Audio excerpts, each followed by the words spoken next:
कुमार, आपका अंदाज़ा सही है कि क्या कहने जा रहा हूँ, लेकिन गुजारिश है कि जो भी कह रहा हूँ उसे धीरज के साथ सुनिएगा। भारत की पत्रकारिता में स्वर्ण युग तो कभी था भी नहीं, लेकिन आज के दौर की तरह भस्म युग भी नहीं था। भस्म युग से मेरा मतलब है जहाँ इस पेशे की हर अच्छी बात तेज़ गति से भस्म की जा रही हो। यह दिन भी आना ही था। इस देश में अलग अलग नाम वाले अनेक चैनल हो गए हैं, मगर सब हैं तो गोदी मीडिया ही। उसका परिवेश, उसका इकोसिस्टम, पत्रकारिता का और माहौल सब खत्म कर दिया गया है। मगर पत्रकारिता करने और कराने का दावा भी सब कर रहे हैं।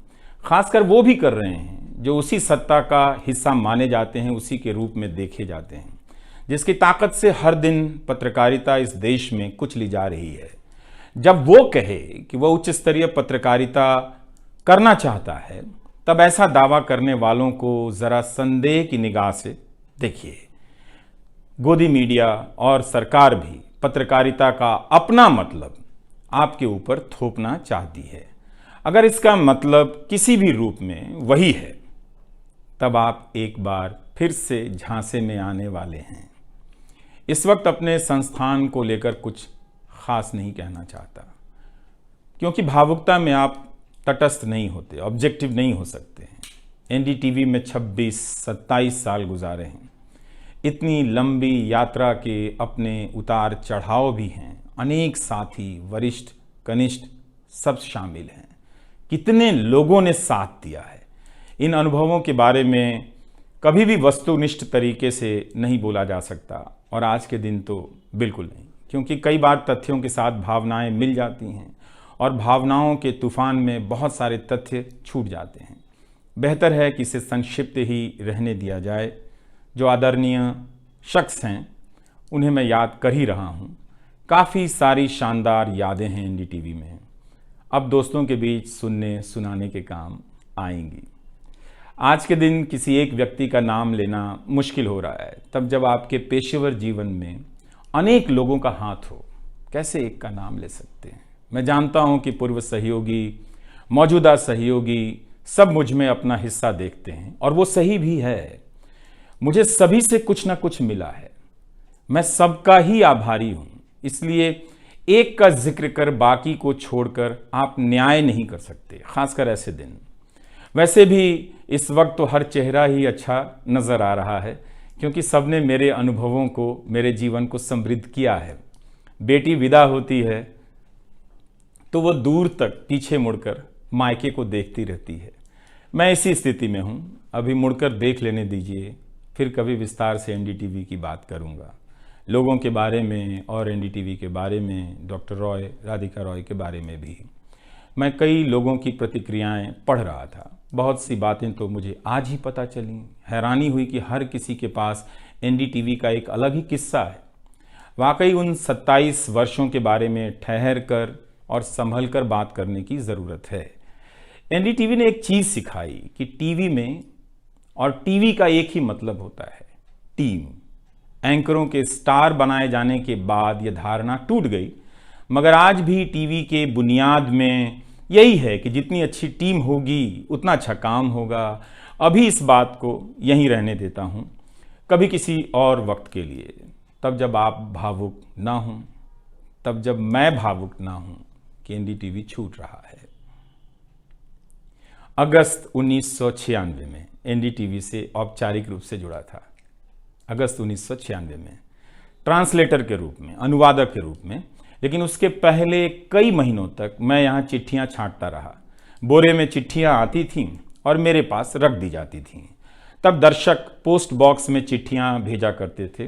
देश भर से दर्शक अपने हाथों से अलग अलग कार्यक्रमों के एंकरों को लिखा करते थे। इन्हें पढ़ते हुए मैंने टीवी के कार्यक्रमों के आसपास दर्शकों को बनता देख रहा था। मेरा काम था उनकी बारीक नज़र से लिखी गई चिट्ठियों पर रिपोर्ट बनाना और एंकरों या कार्यक्रम के प्रोड्यूसर को सौंप देना। दिहाड़ी का काम था, उसी के हिसाब से मजदूरी मिलती थी, पैसे मिलते थे। मेरी ज़िंदगी में यह काम आज भी जारी है। आज भी आप मुझे सैकड़ों की संख्या में मैसेज लिखते हैं। हाथ से लिखी चिट्ठियाँ भी आती हैं, बहुत अच्छी लिखावट में। मैं ज़्यादातर मैसेज पढ़ता भी हूँ और सभी के नहीं, तो बहुतों के जवाब देने की कोशिश करता हूँ। कई बार तो अपनी निराशा भी आपसे साझा कर देता हूँ। मैं आपके बीच आकर अपने मन का भाव नहीं छिपाता, क्योंकि मैं आपके बीच बताने के लिए आता हूँ। अगर खुद को ही छिपाने लगा तो वो पूरा बताना नहीं होता है। मुझे तो लगता है कि कई हजार दर्शकों के पास मेरे लिखे हुए जवाब होंगे।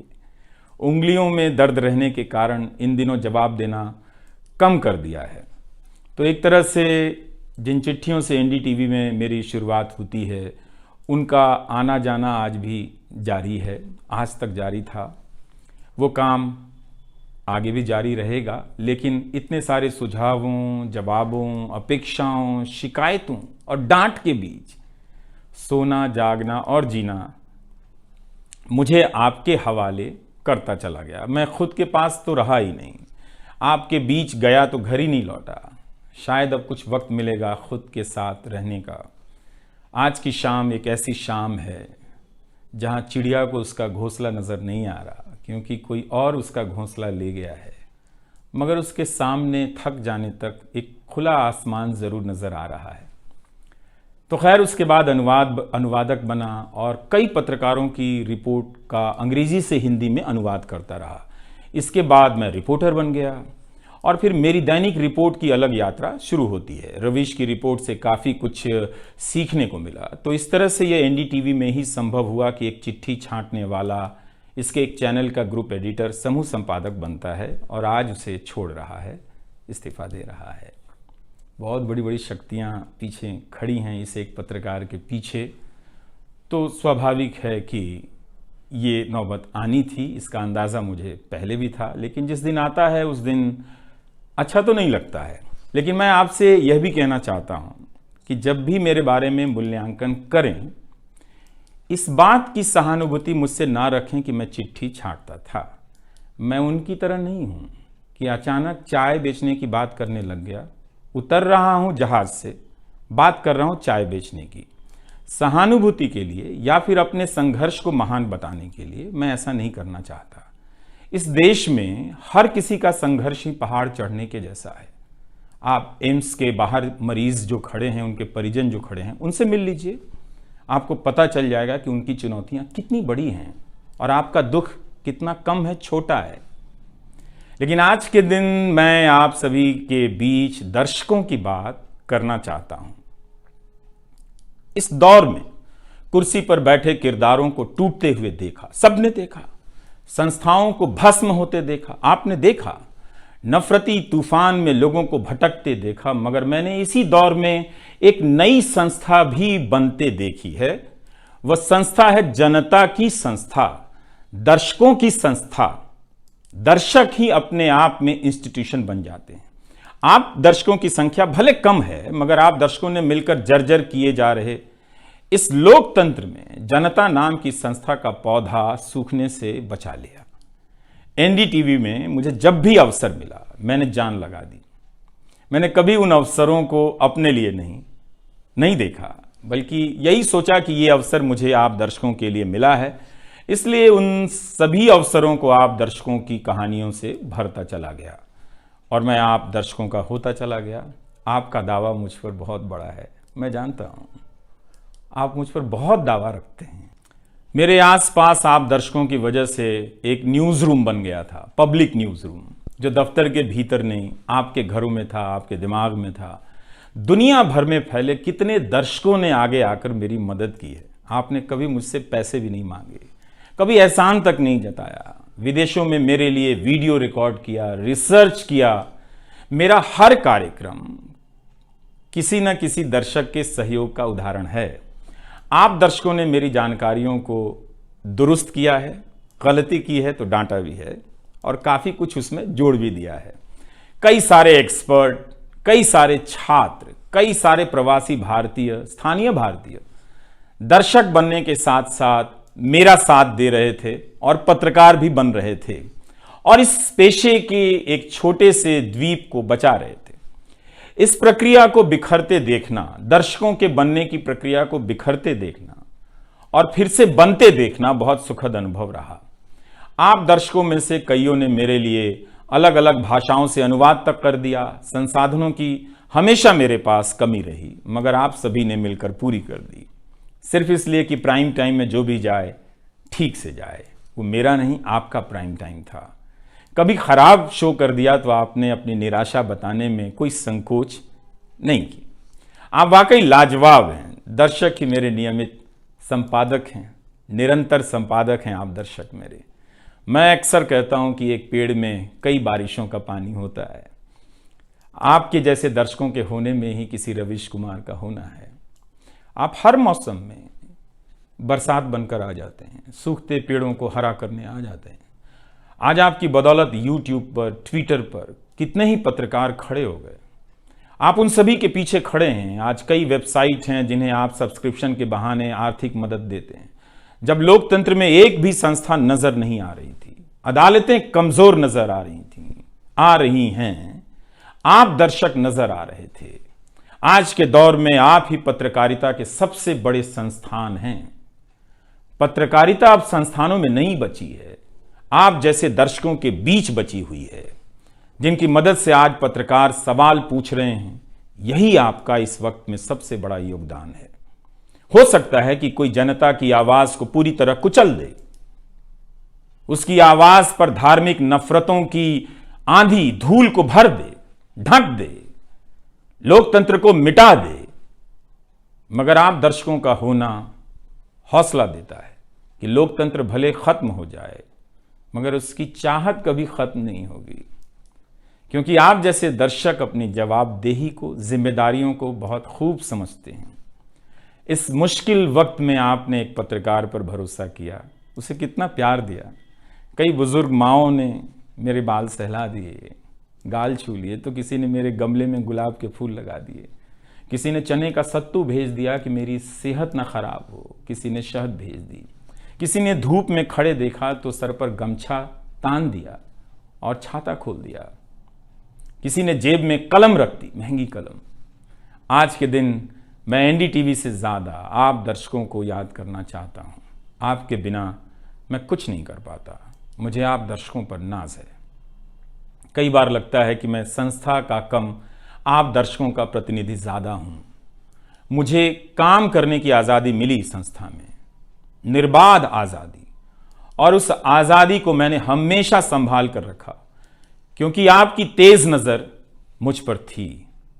खुद को काफी संभाला कि कुछ गलती ना आ जाए, कुछ मुझसे चूक ना हो और मुझ में अहंकार ना आ जाए और बदले में आजादी चली जाए। मेरे आगे दुनिया बदलती रही, मगर टेस्ट मैच के खिलाड़ी की तरह पिच पर टिका रहा। पर अब किसी ने मैच ही खत्म कर दिया है, उसे T20 में बदल दिया है।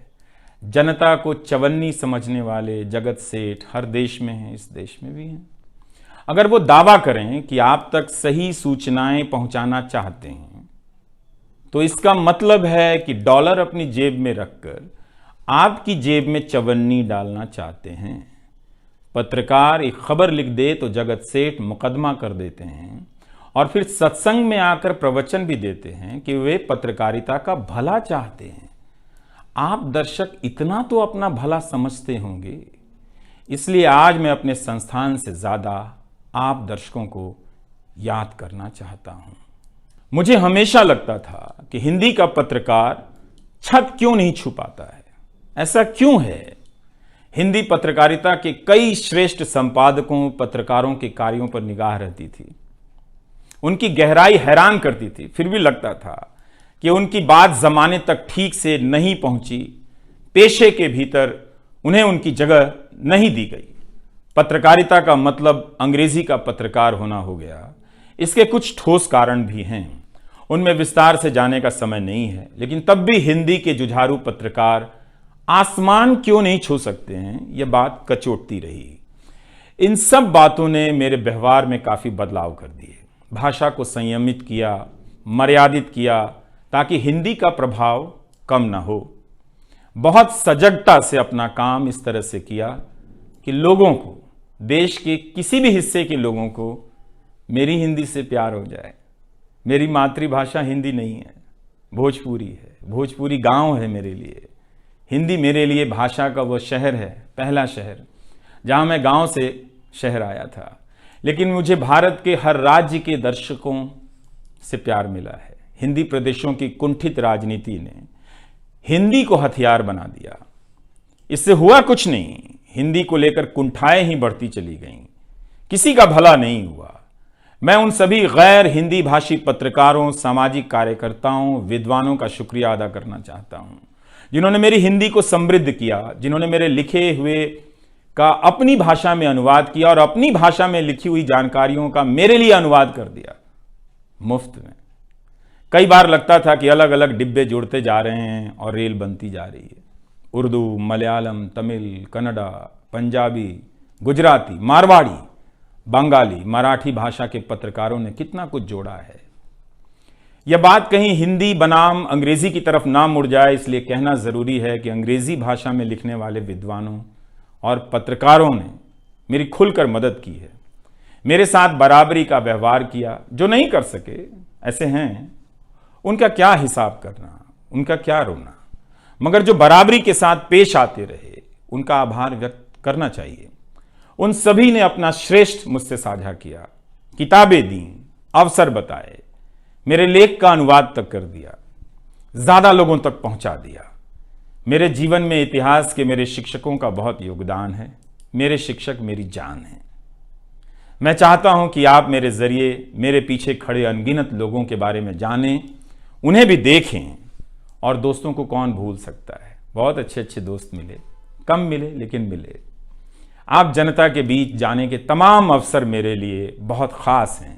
तमाम आंदोलनों को कवर करने गया, आपके बीच जाते ही जो चीज खास नजर आती थी वो है एक पत्रकार के प्रति आपका विश्वास, आपकी समझ।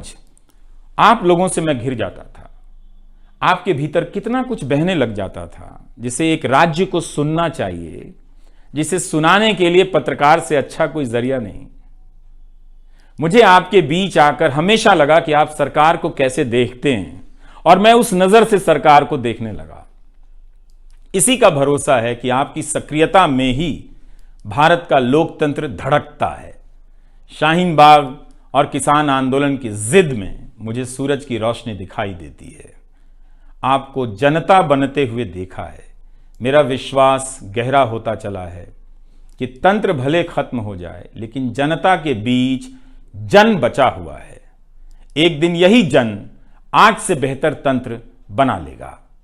आज कुछ लोगों को यकीन हो गया है कि सारा तंत्र उनके कब्जे में है। अब जन का कोई मोल नहीं। मीडिया को खत्म कर विपक्ष और जनता को खत्म किया जा चुका है। ऐसा सही भी है, मगर यही शाश्वत नहीं है। एक ना एक दिन जब लोग अपनी नफरतों से जर्जर हो जाएंगे, उनकी नफरतें उनके शरीर से दरकने लग जाएंगी, तब उन्हें किसी नई जमीन की तलाश होगी, किसी पत्रकार की याद आएगी। नफरत की गुलामी से बाहर आने का रास्ता आप ही बनाएंगे, आपको ही बनाना है। एनडीटीवी में मैंने लिखना, बोलना सीखा, दिखना सीखा, अच्छे कपड़े पहनना सीखा, टाई पहननी सीखी। बस केवल डांस नहीं आया, क्योंकि काम से वक्त ही नहीं मिला। आप सीख लीजिएगा। आज के दिन मैं अपनी महिला सहयोगियों को खास तौर से याद करना चाहता हूं। काम के प्रति ईमानदारी, टिक कर काम करना और पेशे की नैतिकता की समझ मुझे अपनी महिला सहयोगियों से मिली है, और मैंने उनसे चुरा भी ली है। उनसे मेरी सामाजिक और नैतिक समझ बहुत बेहतर हुई। मेरी इस यात्रा में बहुत सी समझदार औरतें और लड़कियों के अनुभव शामिल हैं।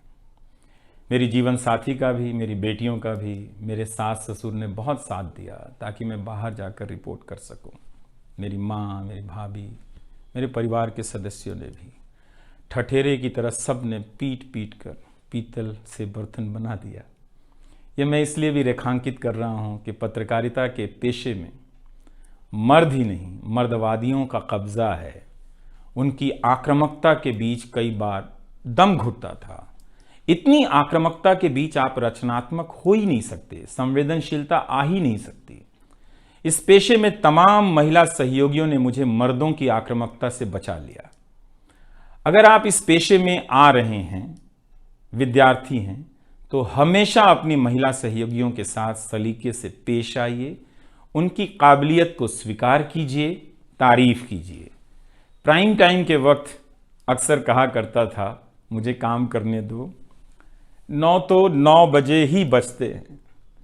सुबह उठते ही मेरे दिमाग में रात के 9 बजने लग जाते थे। मैं टाइप करने लग जाता था, रोज़ 5000, 6000, 7000 शब्दों की टाइपिंग।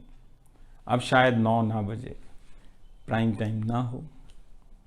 मुझे पता नहीं था, पता नहीं है कि अब 9 बजे क्या करूँगा। मुझे टीवी से बहुत प्यार है, इस माध्यम से दिल लग गया था, शायद इसी वजह से दिल टूट रहा है। वो लाल माइक याद आता रहेगा, अब वो लाल माइक नहीं होगा। मैं जानता हूं कि आप दर्शकों की आदतों में मैं शामिल हो गया हूं। आप काफ़ी तकलीफ़ में थे कि मेरा क्या होगा, मैं क्या करूंगा, मैं प्राइम टाइम क्यों नहीं कर रहा हूं। मुझे लगा कि चुपचाप किनारे हो जाना चाहिए। धीरे धीरे मेरे नहीं होने की आदत आपको डाल देनी चाहिए। इसलिए कई दिनों से प्राइम टाइम नहीं कर रहा था, ताकि आप मुझे कुछ भूल सकें। मगर आप हैं, मानते ही नहीं। हर रात 9 बजे के बाद मैसेज करने लग जाते हैं कि कहाँ हो, बीमार तो नहीं हो, सब ठीक तो है, एनडीटीवी में क्या चल रहा है, आप अच्छे हैं। तो भारत का मीडिया स्पेस बदल चुका है। उन हजारों युवाओं की सोचिए जो पढ़ाई पत्रकारिता की कर रहे हैं, लाखों रुपए लगा रहे हैं, मगर उन्हें काम दलाली का करना पड़ेगा, क्योंकि इसके लिए अब कोई सांस्थानिक जगह नहीं बची है। इसी के बीच जो आने वाले पत्रकार हैं, जो इस वक्त पत्रकार हैं, सभी को जूझना है। कोई घुट रहा है तो कोई इस पेशे को छोड़ रहा है। कई लोग कहते हैं कि नौकरी की मजबूरी के अलावा पत्रकार बनने की कोई दूसरी शर्त नजर नहीं आती, कोई उत्साह नहीं है। यहां तो जस्टिस तक कह रहे हैं कि जमानत देने पर जजों को टारगेट किए जाने का डर लगता है। जब जज को ही डर लगता है, तब फिर इस दौर में यह बोलना भी गुनाह है कि मुझे डर नहीं लगता है। एक डरा हुआ पत्रकार मरा हुआ नागरिक पैदा करता है। इसलिए बोला कीजिए कि हमें डर नहीं लगता है। आप उस देश के नागरिक हैं जिसने नंगे पांव ब्रिटिश साम्राज्य को घुटने पर झुका दिया। कोई कारण नहीं कि मैं आप पर भरोसा ना करूं कि एक दिन आप गोदी मीडिया की इस गुलामी से बाहर आएंगे। आप हमेशा इस गुलामी में नहीं रह सकते। इसकी गुलामी से आपको लड़ना ही पड़ेगा। यह सबकी लड़ाई है। इस लड़ाई के बिना आप दुनिया में सर उठाकर नहीं चल सकते। आपकी यही पहचान होगी कि आजाद देश के गोदी मीडिया के गुलाम हैं। इसके खतरे की गंभीरता को समझिए। कानून की आड़ में अब अधिकार कुचले जा रहे हैं, अभिव्यक्तियों को रौंदा जा रहा है, ताकि सारे अवैध काम वैध नजर आए। इस समय मेरे रास्ते निश्चित नहीं हैं, निश्चित हैं तो सिर्फ हौसला है। उसका भी क्या भरोसा, कभी आसमान में होता है, कभी पाताल में। एक YouTube चैनल बनाया है रवीश कुमार ऑफिशियल, और फेसबुक पेज भी है रवीश का पेज। इसे सब्सक्राइब कीजिएगा। अब मैं YouTube पर ही नज़र आऊँगा, एनडीटीवी इंडिया पर नहीं। किसी संस्था के साथ मर्यादाएं बहुत अलग होती हैं, फ्रीलांस और आज़ाद जीवन की अलग। लेकिन इस बार परिवार के साथ थोड़ा वक्त बिताना चाहता हूँ, जीना चाहता हूँ। मैंने इस्तीफ़ा दे दिया है। नमस्कार, मैं रवीश कुमार अब आपको उस चैनल पर सुनाई नहीं देगा। नमस्कार, मैं रवीश कुमार।